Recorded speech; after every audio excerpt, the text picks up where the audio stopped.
Hello, you're listening to Storytelling Saga, the podcast that shares stories. I'm your host, Allie, and this week I'm discussing the Addams Family. Many incarnations of it, of course, with TV shows and movies, but they originated as New Yorker cartoons, created by cartoonist Charles Addams in 1938. And the Addamses are a satirical inversion of the ideal 20th century American family. An odd, wealthy, aristocratic clan who delight in the macabre and are seemingly unaware or unconcerned that other people find them bizarre or frightening. And there was a live-action TV show in 1964, then there was another one in 1977, there was an animated series, there were, of course, many movies. The one I'm talking about in this episode is the Addams Family movie from 1991. Then they did a sequel to that film called Addams Family Values in 1993. And most recently, there was another animated movie which came out in 2019. And when I think of Addams Family, though, I do think of the movie, and that was the first thing I ever saw of Addams Family. I saw it back when I was in high school, and I actually dressed up as Wednesday Addams for Halloween one year. And to me, this version of the Addams Family, they're perfectly cast, and they all play with such conviction. They do such a phenomenal job. We have Angelica Houston as the matriarch, Morticia Addams, and the late Raul Julia as Gomez Addams, Christina Ricci as Wednesday Addams, and Jimmy Workman as Pugsley Addams. And they're so interesting, to say the least, the Addams Family. And of course, there is the iconic theme song for the Addams Family. Da-na-na-na, da-na-na-na, da-na-na-na, da-na-na-na, da-na-na-na. It's great, that theme song. It's so good. And they're such a great family, the Addams Family, because with how creepy they are and obsessed with death and, really unique, to say the least, they're such a loving family. And tell me a couple that is more crazy, desperately, madly in love than Morticia and Gomez Addams in the history of TV and cinema. Honest to God, they can't get enough of each other. They're all over each other all the time, and they clearly have a very, active love life. That's just sweet how how desperately, madly in love they are, the two of them. They're a lovely couple. It's really sweet. Even Gomez at the beginning when he's saying, "Look at her. I would die for her. I would kill for her. Either way." Oh my God. And then when she says, "Oh, Gomez, last night you were unhinged. Do it again." And even also Wednesday and Pugsley, they get along really well. They just kind of are playing their odd games, when Wednesday straps him to that electric chair, and then she said, "We're going to play a game. It's called Is There a God?" Good God. Really dark, but just fantastic. They're a great family. Nothing can break them. Nothing at all. And, of course, the plot of this movie is with the long-lost uncle Fester Addams, played by Christopher Lloyd, and how the guy who looks just like him, oddly enough, the guy Gordon. So then the mother decides, that's how they'll get the fortune, working with the lawyer who is that's his one client. The lawyer, Tully Alford, his one client is Gomez. It's just so funny. So, and then it's that classic thing where then he's bonding with them this whole time. This imposter, Fester, so we think. And how Gomez feels so guilty that he drove him away, and then now he's back all of a sudden when they summon the dead. And they are really an affluent family because they have also their grandmama who lives there, and then Lurch, who is the Addams Family butler, who's just the Frankenstein monster. And then, of course, the classic thing in the movie, it's Christopher Hart's hand. So, and he's just this disembodied hand. And he's very helpful too, thing. He's just, it's, because since he moves around with his fingers, it just seems like a spider, just crawling around. Thing holding up the golf ball for Gomez, and then Gomez is always hitting the golf ball, knocking it into the neighbor's window.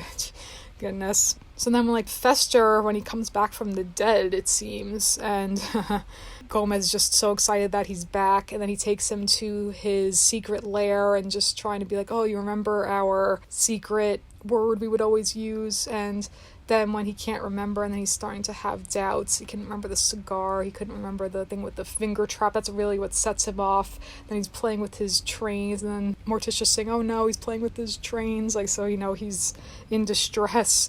And the thing with the passcode is hilarious too. 2, 10, 11, eyes, fingers, toes. God. There's also, of course, Cousin It, played by, in the movie, John Franklin, who's just this long thing, like this monster, just this long thing of hair, and it talks like in all squeaks. Kind of reminds me of Beaker from the Muppets, in fact, but and I think though originally Cousin It was just supposed to be this, Thing was supposed to be just this creature in the shadows, and all you saw was his hand, but in this movie it's just a disembodied hand, which I think is more interesting. But all of the stuff in this film, how it's just diverts your expectations, just shows you who the Addams are, with Morticia, like Morticia, for instance, saying, don't torment yourself, Gomez, that's my job. And also when Fester's unpacking, she's like, oh, unpacking? And then she's saying, oh, a crowbar and cyanide? Fester, you really think we don't have enough already? Like, all that kind of stuff. It's just so hilarious. Like, this is the Addams, and they're a great family, though. And also, when she's saying to Wednesday, play with your food. Everything alive, like, with Grandmama making all of her disgusting cooking, but they clearly love it. And then Grandmama saying, oh, start with the eyes. Like, goodness, what a house they live in. Can you imagine exploring that house, like this haunted mansion, to say the least? And the kids being so fascinated with death. I mean, at one point when they're holding up an antenna to try to electrocute themselves in the pouring rain. Just really interesting. And also with Morticia saying to, like, when Wednesday asks for the salt, and then Morticia says, what do we say now? So it is that classic thing, though, of, like, the deceit, like, being deceitful, this so-called imposter, Uncle Fester, whose name is Gordon, supposedly, and that woman, his mother, who then poses as, like, the psychiatrist, and she's explain the whole thing with displacement, and then he says, is it unpleasant? Deeply. So, like, they're excited by that, to learn about that. He's like, oh, of course, so no wonder. So then he thinks, oh, so that is really him. And the kids even are suspicious too, though. And then the whole scene with their play, which is great too, with the teacher saying, oh, I'm a little concerned about Wednesday. She's a great student, but then with the students doing their project about who they admire, and then this is hers, and it's her great aunt Calpurnia, whatever, Addams. And she's saying, like, with other people, and she's saying, oh, were these children's parents contacted? Like, those are disturbing to her. And that whole scene's so hilarious, though, like, that when he comes through for them, he's like, hey, kids, I changed my mind. And, like, it's cute because he's bonding with the kids again. He's, getting more attached to the family. And he's starting to feel guilty because, like, using them to try to get to this fortune. But then the whole scene, like, when they, like, the kids with this horrible, boring play, and then when it's the scene with Wednesday and Pugsley, when they are just doing their sword fight and they cut off, like, their limbs and, like, they're spewing fake blood, and it just soaks the whole audience with fake blood, and then they're just so, like, such proud parents, and everyone else was just their stony faces in the audience. That's so funny to me, that scene, goodness. And they have the whole party for Uncle Fester, which is sweet too. But then, like, there's those twins, Flora and Fauna, those conjoined Siamese twins. And then, meanwhile, the lawyer's wife is bonding with Cousin It, and is, like, charmed by Cousin It. So that's so funny too. And they do the whole dance scene, like, also with Gomez and Morticia, when Gomez says, darling, when was the last time we waltzed? And she says, oh, hours. And I love the scene too when they're just in their, like, graveyard backyard and talking about the first night they met at a funeral, of course. And Gomez is saying, oh, you were so bewitching, no one even looked at the casket, or no one even looked at the corpse. And then he says, like, I was so taken by you, I proposed that night. Again, just they were perfect for each other, always meant to be. And the whole dance scene with Uncle Fester then is great, doing that whole thing. And then he's just, like, saying, no, I don't want to do this anymore. But then the lawyer tricks them into giving up the house because saying, oh, he's the eldest brother, so he gets the house. So then they're kicked out of their house, and then they're trying to find the money. And they are at the motel then, and then Morticia trying to get a job. And then the woman saying, okay, so you have domestic skills, and then also tell me about your husband. Oh, let me guess, he's a dreamer, a wallower, and everything. And then she's saying, oh, not anymore. Another one of those things. And of course, that great scene with the kids trying to sell lemonade. And first it said 50 cents, then 25 cents, then 5 cents. And that snooty Girl Scout walks up saying, are they made with real lemons? And then she's saying, tell you what, I'll buy a cup if you buy a box of my Girl Scout cookies. Do we have a deal? And Wednesday says, are they made with real Girl Scouts? And the girl walks away. So I guess they aren't made with real Girl Scouts. How disappointing. Oh my God. So dumb. And even Uncle Fester, though, when he says that thing about how, oh, for you it's all just fun and games, you have a loving family and I don't belong here, and he's saying, of course you do, you're home. And then when he was going to represent himself, Gomez saying, they say a man who represents himself, his only client is a fool, so I am that fool. And then, of course, he loses the case with all the golf balls showing the hat. And then when Morticia goes back and then they just, tie her up and she's like, oh, you've done this before, haven't you?